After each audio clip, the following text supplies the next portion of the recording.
Salut à toi Padawan. À l'occasion de la sortie de Star Wars 9, de nombreux articles ont pullulé sur internet afin d'établir des classements des pires et des meilleurs opus de la saga. Je me suis dit que je devais moi aussi en faire un sur la chaîne.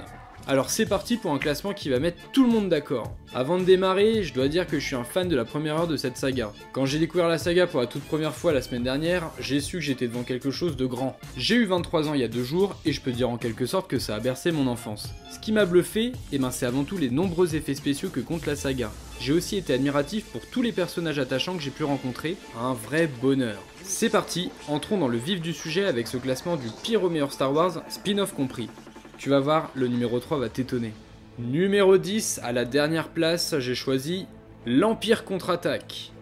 Sorti en 1979, l'Empire contre-attaque est certainement le Star Wars que j'apprécie le moins. Il se passe quasiment rien, on suit l'entraînement de Luke pour devenir un grand Jedi. L'interprétation de Mark Hamill est très peu convaincante. Il a l'air très faible, il n'y a aucune alchimie entre les personnages et on s'attache vraiment pas à eux. À un moment, j'ai failli retrouver espoir lorsqu'un amour frère et sœur semblait naître, mais ça c'était sans compter sur le politiquement correct habituel qui a remis mes ardeurs en place. La scène de la révélation majeure du film comme quoi Luke est le fils de Dark Vador est tellement prévisible et cliché. J'avais vu venir ça dès la menace fantôme après la course de pod. La réalisation d'Irvin Kershner et Mollason, on sent qu'il devait consacrer tous ses efforts à ce moment-là sur son autre projet, jamais plus jamais le meilleur James Bond sorti à ce jour. Visionné ce matin, cet Empire contre-attaque est l'un de mes pires souvenirs ciné. En clair, un film que je pense oublier très tôt. D'ailleurs, de quoi j'étais en train de te parler ? Numéro 9, la revanche des Sith. Oubliez les combats chorégraphiés avec finesse, ici ce seront de vulgaires parties d'escrime qui prendront place. Et dire que ce navrant opus est censé clore la prélogie. On assiste ici à la transformation d'Anakin Skywalker en Dark Vador, arc narratif très peu intéressant. Hayden Christensen a renforcé son jeu d'acteur, il ne récite plus son texte, il le vit. Et c'est ce qui m'a complètement sorti du film. Moi je préférais tellement avant quand il faisait mine de regarder sur le côté comme pour lire ses répliques écrites sur le prompteur. Ah, le bon vieux temps du cinéma amateur. Ici, le basculement d'Anakin vers le côté obscur n'est clairement pas maîtrisé. Ça arrive comme un cheveu sur la soupe. Le combat entre Anakin et Obi-Wan ne prend pas. Sérieusement, je suis censé être triste que ce gentil enfant devienne le soi-disant plus grand méchant de l'histoire du cinéma. Mais non monsieur, on me la fait pas moi. Numéro 8, un nouvel espoir. C'est donc ici que tout commence. Et bah bordel que c'est moche. Sérieusement, on dirait que ça a 40 ans. Alors je commence par quoi? Les décors? Ah bah c'est sûr que c'est du jamais vu hein. Mais en même temps, est-ce que filmer des maquettes c'est censé rendre bien à l'écran? Bah bien sûr que non. La musique composée par John Williams est au service minimum. On en retiendra peut-être un seul thème marquant, et encore. Ce nanar m'a quand même fait rire à quelques moments, notamment la mort d'Obi-Wan Kenobi, j'en pleurais. On sent qu'Alec Guinness prenait son rôle à cœur. Quant aux scènes d'action, c'est à l'image de ce Stormtrooper, ça fonce droit dans le mur. Donc si t'as des constipations, c'est le film parfait pour te faire chier. Ah et aussi, arrêtez avec votre théorie du qui a tiré le premier entre Solo et Greedo, on sait tous ce que c'est. Numéro 7, le retour du Jedi.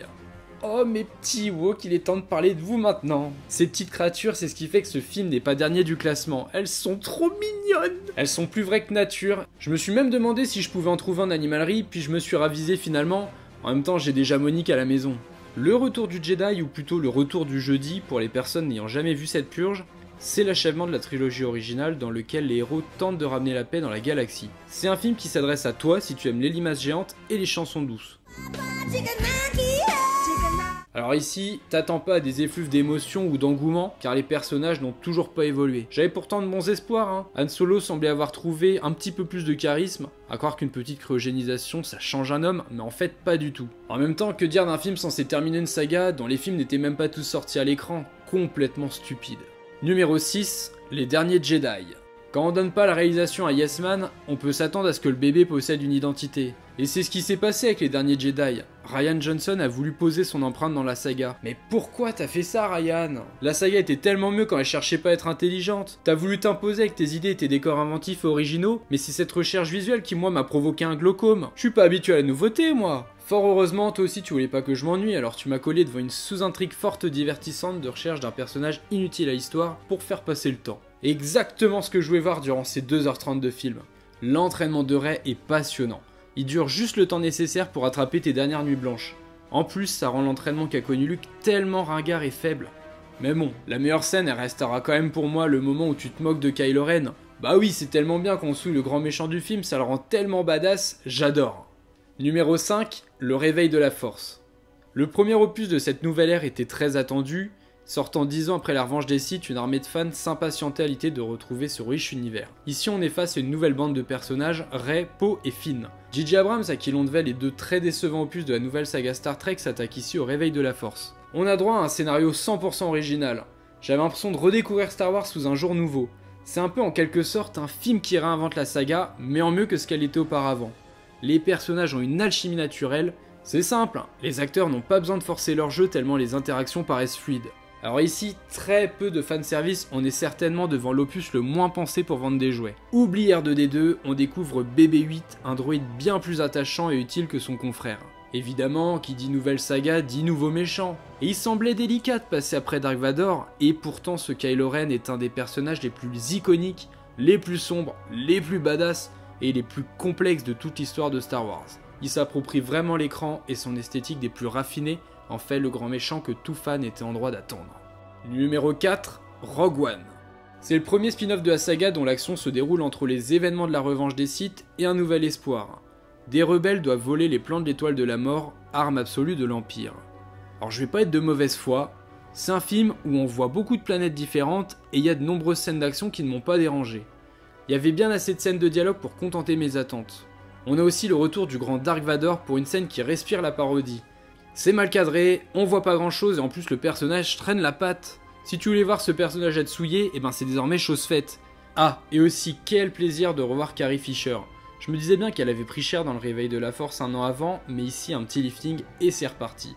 Oubliez l'audace, ici on a affaire à un banal copier-coller du jeu Battlefront. On a l'impression d'être devant un mauvais DLC. Point positif cependant, le film nous fait découvrir de parfaits inconnus tels que Mads Mikkelsen, Forest Whitaker ou encore Donnie Yen. La bataille de Scarif n'apporte rien, on sent qu'elle est là en tant que remplissage, histoire de rallonger la durée du film. Rien à rajouter, le film sert plus d'interlude entre deux opus. Numéro 3, La menace fantôme. Le film qui m'a fait perdre puis découvrir mon âme d'enfant. La menace fantôme, c'est les débuts du jeune Anakin Skywalker et sa rencontre avec son futur maître Obi-Wan Kenobi. Le jeune Jack Lloyd vole la vedette, il est épatant et sa palette d'acting est époustouflante. Je pense que sa carrière va exploser durant les prochaines années. Sérieusement, regarde comment il est juste. Mom, I'm home. Et je dois avouer que c'est un film qui au niveau des effets spéciaux vieillit très bien. Excite les animatronics, ici on passe par le numérique et c'est vraiment mieux. C'est un film qui est destiné aux jeunes spectateurs et ça se ressent. George Lucas comprend les enfants et leur démontre avec ce film. Il a compris que ce qu'ils veulent voir les enfants, c'est des discussions et des débats sur la politique qui régit une république. Bah oui, c'est pas des courses de potes qu'on veut voir nous. Malheureusement, le film s'essouffle lors du combat entre Qui-Gon Jinn, Obi-Wan Kenobi et Dark Maul. Mon dieu, j'ai jamais vu ça à l'écran. Ah bah ça c'est sûr que vu comment le duel est mou et peu inventif, on peut pas en espérer grand chose. C'est pas impactant et on a vraiment pas peur pour nos personnages. Après, je dois dire que quand Qui-Gon Jinn meurt du sabre laser de Dark Maul, je commençais déjà à fermer l'œil. En même temps, après avoir rencontré le personnage de Jar Jar Binks, ma plus grande découverte de toute cette saga, je dois dire que mon attention était plus portée sur comment m'acheter une peluche Jar Jar plutôt que sur le film. Numéro 2, L'attaque des clones. Très clairement le plus Star Wars des Star Wars. Que serait un Star Wars sans une histoire d'amour de 2 heures? George Lucas montre avec une réelle poésie qu'il sait compter sur grand écran ce qu'est l'amour véritable. Nos protagonistes sont passionnés l'un envers l'autre et notre empathie est vraiment directe. Padmé a troqué ses déguisements pour un style plus naturel. En même temps, regarde-moi cette tête, elle respirait tellement la joie autrefois. C'est un film durant lequel on ne s'ennuie pas pendant les 3/4 du temps. En revanche, la dernière partie centrée sur l'action et la bataille des clones est la grande faiblesse. Ça traîne en longueur. Le combat entre le comte Dooku et Yoda a failli me faire quitter la salle. Mais comme j'étais chez moi et qu'il pleuvait, j'avais pas vraiment le choix. Cette partie finale est tellement rythmée qu'on se demande quand le film arrêtera de nous divertir. Un film plein de messages universels et porteurs tels que sois lourd avec la personne que t'aimes, ne t'arrête jamais de la traquer, de l'espionner, de la harceler, et tu verras. Un jour, elle n'aura d'autre choix que de craquer. De la pure beauté. Et le numéro 1 de ce classement, Solo A Star Wars Story. Alors ça, c'est mon petit chouchou, tu vois. Déjà, par quoi commencer? Ce spin-off de la saga se concentre sur le personnage d'Han Solo et sa rencontre avec Chewbacca, ainsi que sa conquête du Faucon Millennium. C'est réalisé par Ron Howard et on sent à quel point il est attaché à la mythologie Star Wars. Tout est fait ici pour rendre gloire au personnage de Solo et c'est magnifiquement réussi. On a le droit à une origin story des plus intéressantes. Le scénario est une nouvelle fois signé Laurence Kasdan qui rattrape ici l'écriture défaillante de son personnage d'autrefois. L'interprète du personnage Alden Ehrenreich a compris le personnage et l'iconise de façon mais stratosphérique. Il parvient à faire oublier Harrison Ford et son interprétation fiévreuse du personnage. Chapeau bas donc. Côté réalisation, on a droit au grand jeu avec des plans mémorables. Et quand l'un des protagonistes lance à Han Solo « Tu es seul, tu es donc solo ». Ouh, j'en ai eu les frissons. Un grand plaisir, un grand moment de 7ème art. Voilà, c'était la première place de ce classement. Tu auras remarqué que je n'ai pas mis l'épisode L'ascension de Skywalker dans ce top. Je voulais le digérer un petit peu et pas le placer n'importe où. Même si au vu des retours critiques, je crois quand même avoir ma petite idée. Attends, t'en vas pas. Félicitations, tu fais partie des 10% de spectateurs à regarder encore cette vidéo. Bien évidemment, t'auras certainement compris que cette vidéo est à prendre au millième degré. J'en pense pas un mot. Je voulais juste te montrer que les tops, flops, et ben ça sert absolument à rien en tournant le tout en dérision. Chacun possède sa propre perception des choses, et les goûts et les couleurs, ça ne se discute pas. Donc j'espère ne pas trop t'avoir tourmenté, mets un like, abonne-toi, fais-moi en commentaire ton propre top 100% dérision. Je te dis à bientôt sur la chaîne. Ciao!